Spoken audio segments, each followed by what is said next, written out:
so I blame Danny White. Tony Vitello is saying goodbye to Rocky Top. We're going to hear what students have to say. Good boy, yes. And a furry new resource for UT veterans. Dogs running, tails wagging, and drinks on tap. Knoxville's newest hangout spot is made for both people and their pets. Many ball fans may not be in a California state of mind this week, as it was just announced that baseball head coach Tony Vitello will be managing the San Francisco Giants next season. Luke Lamry is out at Lindsey Nelson Stadium, joined by Torch Sports correspondent Jack Lennon to talk more about the deal signed by Vitello this week. Luke? Well, it's been a long week for Tony Vitello and the Volunteers, and a long week for head coach Tony Vitello as a whole. He was deciding throughout the entire latter half of the week, is he staying or is he going? And ultimately, he decided he was going to go, become the next manager of the San Francisco Giants. Joined alongside by Torch Sports correspondent Jack Glennon. And Jack, $3.5 million for 3 years. He said in his statement this morning he made a selfish decision, but it was one that he needed to make. He obviously put a lot of thought into this decision. Absolutely, Luke, and it's no secret this was a very hard, well-thought-out decision for Tony Vitello. He took well more than the 72-hour guideline we were originally given by the ESPN reports, but Vitello upgrades his job. He becomes the first sitting NCAA head coach to accept the position as an MLB manager, makes history. It's absolutely a move that he had to make. Well, we know that Frank Anderson is stepping in as the interim head coach. Josh Elander, a heavy candidate from Danny White, he's even letting Frank Anderson take over the head coaching roles to let Josh Elander interview. And so that's something that we're looking for. What do we know about Josh Elander? Well, we know he's been an associate head coach of this team since 2022, and he's been the hitting coach of this team. And this is a Volunteers team that's had great offense the last couple of years. Names like Gavin Keelan, Andrew Fisher come to mind. This is a Volunteers team that has carried their pitching in offense. So I think Josh Elander is a great candidate for this job. We'll have more for you in sports later. We're going to send it back to the studio. Guys, take it away at the desk.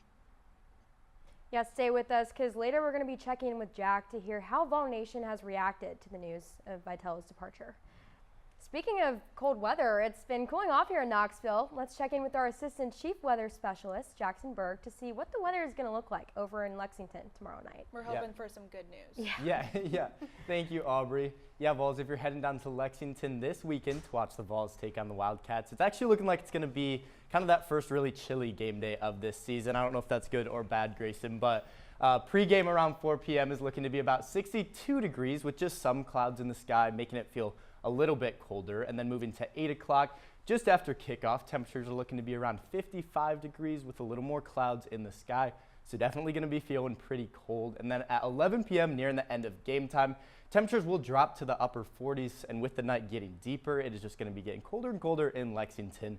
So if you are heading to the game, make sure you bring some warm clothes with you so you can stay comfortable this weekend at the game. I'll be back on later in the show to give you a look at the weather in Knoxville this weekend, so make sure to stay tuned. But for now, back to the desk. The Tombras School student-run organization was launched this week, and it's a part of the Tombras School of Advertising and Public Relations. Professors David Norman and Dustin Thomas are helping kickstart the brand new program just for students. As co-directors, their mission is to create a space where students in the Ad PR school can grow and learn real-world skills and be prepared for any job in the industry that they may face. So for example, if I have two resumes and two candidates who are very equal, and one of them had a student-run agency experience in college and one of them did not, that person who had the student-run agency experience will be number one on my list. Norman and Thomas are only helping jumpstart the program. As for when students take over, they will become the advisors. Applications are open for those leadership roles, and applications for junior members will open October 28th. Now, the Allen and Wendy Wilson Communication and Leadership Academy has made its mark within the College of Communication and the Haslam College of Business. Our Kate Barber tells us what the Academy has been up to see if you might be interested. High fives, applause, and smiles. The Allen and Wendy Wilson Communication and Leadership Academy is halfway through their first year on campus. From a generous $4.5 million donation, the Academy cultivates a cohort comprised of 20 students and exposes them to mentors and skills employers are looking for in everyday graduates. You know, more and more employers are telling us every day that they need students who graduate with better so-called soft skills. That's what we provide with the Wilson Academy. The recruitment process for the 2026 to 2027 cohort is underway, specifically looking for students dedicated to their future. I think students should apply to this academy if they are seeking more experience and skills beyond what they're learning in the classroom. If students want to enter the workforce fully prepared to take the lead, then the Wilson Academy is the place for them. Through monthly workshops, one-on-one mentorship, and a global experience to Japan, students are learning to think across disciplines while earning a partial scholarship. Through this program so far, I've learned so much about myself, about the people around me, about how to interact with people from different backgrounds and majors and personalities, and it has just been so helpful and really such a blessing. For students who want to lead, learn, and grow alongside others, the Wilson Academy is where the journey begins. TVC News, Cape Arbor. Such a great opportunity for students across campus. Now, recruitment for the 2026-2027 cohort has already started. To learn more, make sure to follow the Academy on Instagram at UTK Wilson Academy to apply. Speaking of more great opportunities, for the second year in a row, a class at UT is going to be donating a free wedding to a couple in need. From start to finish, the wedding is planned by students and overseen by their professor, Nancy Barger. And while Barger started this class for a reason, she says the couple this year are especially deserving. Here's our Whitney Reamer taking us to Hunter Valley Farms. Wedding bells are ringing a little earlier than expected for bride and groom Kenzie and Tanner. You know, God blessed us out of the 22 other participants with this, and I couldn't be happier, of course, getting to marry the love of my life. We were originally going to get married next year, so we could do our best to save up. Through a program held by a UT wedding planning class, the couple applied for a donated wedding and were chosen because of their inspiring story. It's a miracle that she is here. A miracle. She had a heart transplant last year. In her 20s, if you can imagine that. Yeah. And Tanner has been by her side since day one. People were like, that's going to hold you back. And it's like, no, it's not. No, it's not. It doesn't matter what the heart defect is. It matters about what the effect it leaves. And the effect was 2 healthy hearts instead of 1. And then when she gets up there, I'll probably just say she's beautiful and cry. I always say that seeing a bride and a groom on their happiest day so far is like the most magical thing. It's just magical to see 2 people start their life together, and it never gets old. Aww. Yeah. Through the class, Nancy is not only giving students the experience of planning an entire wedding, but is also giving back to the Knoxville community. In Knoxville, I'm Whitney Reamer with TVC News. It's hard not to get emotional watching that. The wedding's coming up soon too. The date is set for November 6th. TVC is also going to get to attend that wedding for extended coverage. You certainly won't want to miss. Keep an eye out for that one. The Vol Shop is a one-stop shop for your UT athletics gear for game time or just to rep the volunteer spirit. Luke Lamory is live for us again in front of Lindsey Nelson Stadium to tell us how the Vol Shop is reacting to the change in baseball staff. Well, we know everybody loves to wear that Tennessee baseball gear. Now, everyone wondering, what's the Vol Shop going to do with that extra baseball merchandise? He's very well loved across campus and, of course, in our stores. So he is, you know, he's brought so much to the University of Tennessee. Well, we know everybody loves to wear that Tennessee baseball merchandise. Now, a lot of people on campus wondering, what's the Vol Shop going to do with all that baseball gear?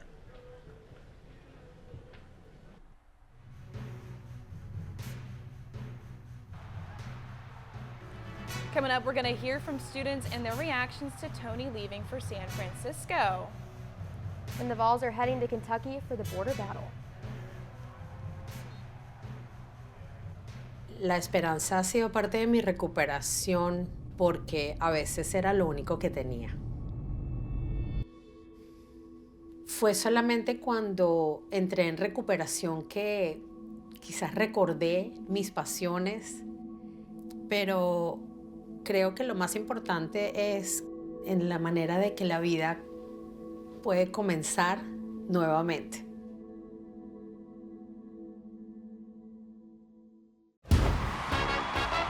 We are are the Tennessee Volunteers.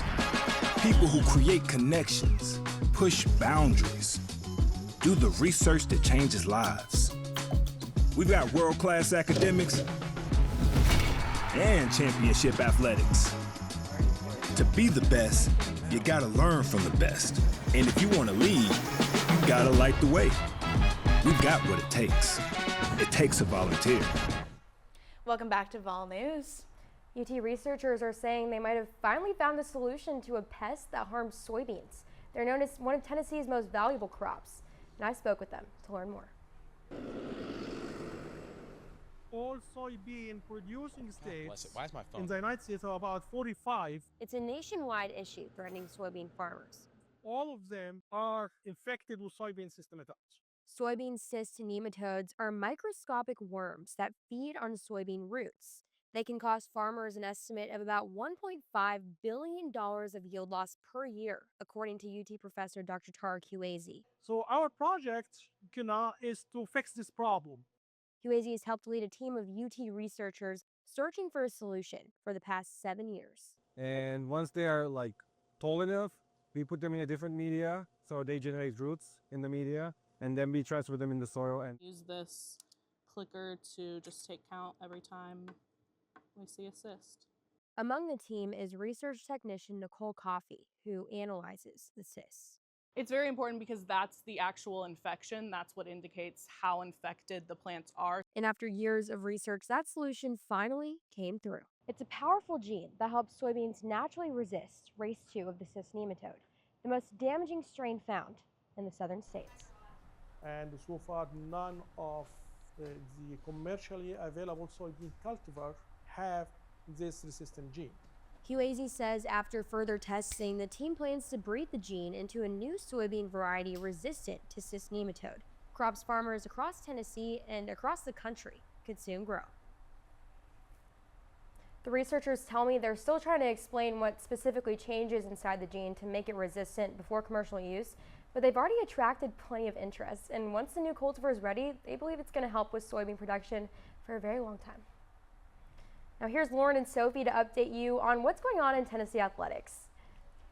Thanks, Aubrey. With Tony Vitello headed to San Francisco, many Vol fans had strong feelings on the subject. We head back out to Luke Lamory. He's outside Lindsey Nelson Stadium on what the fans have been feeling about Vitello's departure. Well, it was just this Wednesday that Tony Vitello made the jump from the head coach here at the Tennessee baseball program to the San Francisco Giants, the first ever head coach in college to do it. We went around campus to see what exactly the opinions were of students here at UT. I think that the students are definitely shaken up. It's been like a big topic on campus recently. If this was Josh Heupel, he would have never let him go to the NFL, but since it wasn't his hire with Tony V, it's on him, so I blame Danny White.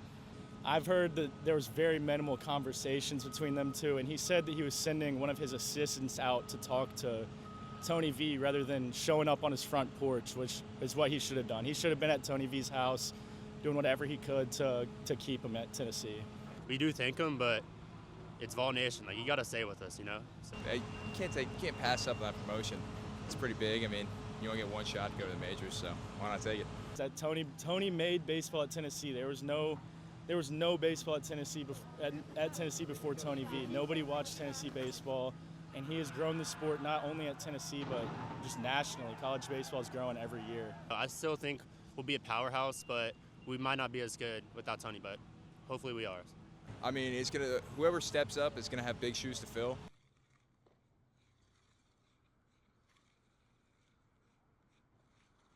Well, certainly a lot of different reactions there around campus, and probably more as the campus goes on and as the days goes on. We'll figure out how exactly students are reacting to that. But we'll send it back to Sophie in the studio with sports. Sophie, take it away.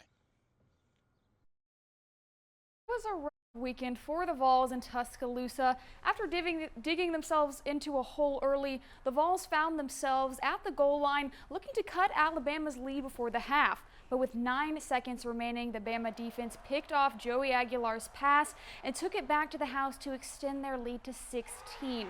Despite the competitive second half, the first half errors proved to be too much for the Vols to overcome, resulting in a 37-20 win for the Crimson Tide. The loss moves Tennessee to 5-2 on the year and down to 17th in the national rankings. Now the Vols have no room for error for the rest of the season if they want a chance to reach the playoffs, and it all starts at Kentucky this week. For more on the border battle, here is Alexi Cowan. Yep, Tennessee and Kentucky, it's a big matchup and something that Tennessee is really looking to get some momentum back after that big loss to Alabama. Now me, along with Lauren Gimpler over there on sports and Jordan, will be heading up there tomorrow to give you everything you need to know. So if you want to keep track of us, follow us at TVC News Now on Instagram and at Torch Sports UTK.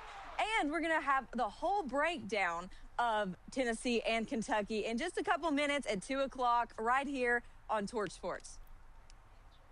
Thanks, Alexi. Volleyball continues the back half of their season after some downtime this week. So with no match during the week after their win against Auburn in Knoxville last Sunday, the team is rested and ready to go as they head to Tuscaloosa to take on the Alabama Crimson Tide tonight. It is the final match of the regular season for the soccer team after a string of ties and a 2-0 loss to Vanderbilt last Sunday. They will play Alabama this Sunday in Regal Soccer Stadium as they look to make one last push before the SEC tournament in a week. And that's all we have for the Rocky Top Sports Report. Let's head back over to the desk with Aubrey and Grayson. Thanks, Lauren and Sophie.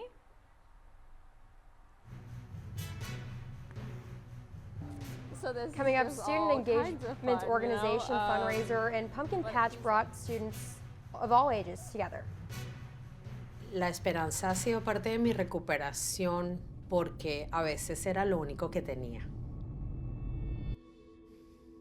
Fue solamente cuando entré en recuperación que quizás recordé mis pasiones, pero creo que lo más importante es en la manera de que la vida puede comenzar nuevamente.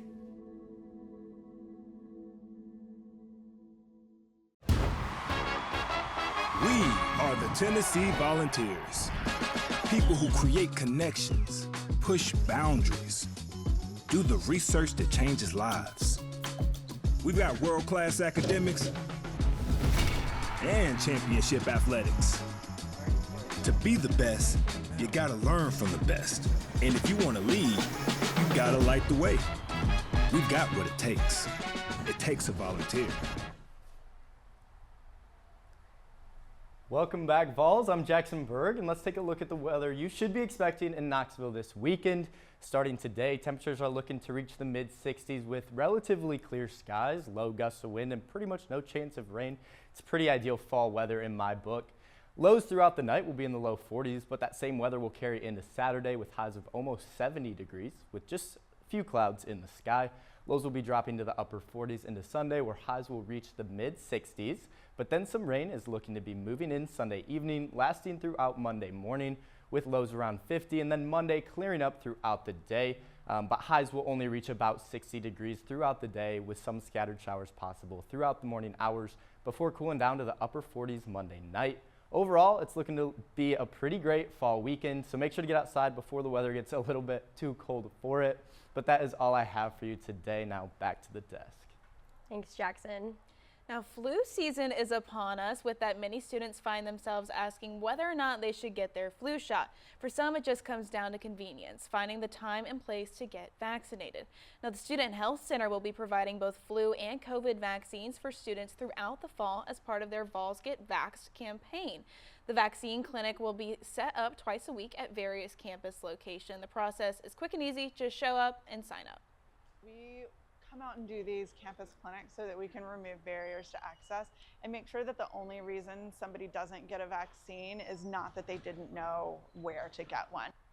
The next opportunity to get vaccinated is on October 29th at the College of Law. You can find the full list of Vols Get Vaxxed locations and times on the calendar.utk.edu. Students are also available to walk into the Student Health Center pharmacy or schedule an appointment online at studenthealth.utk.edu. Now, fall is in the air, as Jackson was telling us, and coming into that Tennessee orange is the only orange on campus yesterday. That's right. You might have seen some students carrying pumpkins around yesterday and wonder where they got them. UT Student Engagement transformed 21st Mortgage Plaza into the 5th annual Big Pumpkin Orange Pumpkin Patch. More than just pumpkin picking, students were also able to meet with the other organizations. Junior Desiree Bland and child Conan Sanders carved out some time to enjoy the festivities together. And so I was like, I can bring him, he'd love it, you know. I didn't even know we were doing pumpkin painting until we got here. The event served as a fundraiser for several on-campus organizations. Students were able to enjoy the fall, whether to take a break from class, or some even took a souvenir home with them. Now, last week we introduced the Volunteer Puppy Partners Club. Now we take a closer look at the nonprofit organization behind the club. Our Alexa Durbin has the story. It's a typical Monday morning at Smoky Mountain Service Dogs for staff trainer Laura Porter. She's checking on her newest recruits. My job is to train those dogs for their future careers. We have this big picture goal of this great, amazing service dog for this well-deserving veteran or first responder. When a food allergy prevented Laura from joining the Army, that didn't stop her from serving others. I was like, you know, if I can't go serve myself, I can at least give back to the people that did. And why not give back to her alma mater at the same time? I started the student organization my junior year at UT. It's the Volunteer Puppy Partners Club. Sit. Yes. Where students like Sarah Grace become socializers. Good boy. Those who expose dogs to new environments for the first time. The goal kind of is for them to come along with your daily life and behave themselves as you go through all the things on campus. After 2 to 3 years of training here on campus, these dogs get matched up with their permanent home. It's been the most rewarding thing ever, being able to help see people, their lives changed by these dogs once they're fully trained. All right.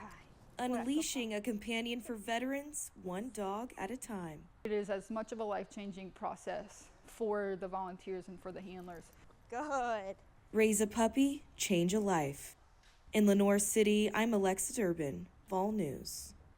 Smoky Mountain Service Dogs has placed over 70 dogs with wounded veterans at no cost since 2011, but the nonprofit organization relies on community support to fulfill their mission.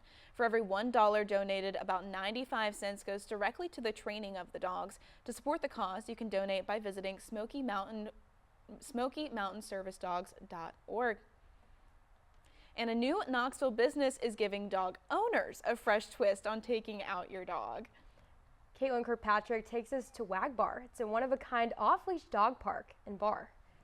Wag Bar is an off-leash dog park and bar where you can come bring your furry friends and sit back and relax. Knoxville is getting a whole new hangout. Located at the former Creekside Knox site, Wag Bar gives both dogs and their owners a place to unwind together. People can enjoy the game, have a drink, bring their friends, be social while knowing that their dog is safely playing. The mom and daughter duo behind the Knoxville location brought the idea here after seeing how fun the original Wag Bar was in Asheville. They say Knoxville felt like the perfect fit, a community that loves being outdoors and spending time with their pets. This will be the first one in Knoxville, which is great. This is a very dog-friendly town. This just takes it to the next level. The grand opening kicks off this Saturday at 12, just in time for the Tennessee's game against Kentucky. A tail-wagging watch party to start things off strong. Guests can enjoy live music, local food trucks, drinks, and of course, plenty of time for their dogs to run and play off leash. We have a fabulous outdoor area around fire pits and to just watch the game, enjoy some drinks, food trucks, let the dogs run. There's nothing better, truly. From game days to weekends out with friends, Wag Bar hopes to become Knoxville's newest go-to hangout for dog lovers. They'll be open all day Saturday, so you can come and watch the UT football game against Kentucky. They'll have live music, food trucks, and so much more. So bring your furry friends. In Knoxville, with Vol News, I'm Caitlin Kirkpatrick. It's always fun to see some new local businesses bringing something different to Knoxville, which is a very friendly and dog-loving city. I might be heading there tomorrow with mine, honestly. I'm not gonna lie. So coming up, obviously, make sure to tune into Torch Sports at 2 p.m. They're gonna be talking all things game, all things sports for tomorrow's more game. News on Vitello too, I'm sure. Yes, so everything you need to know sports-wise, they are going to have that information.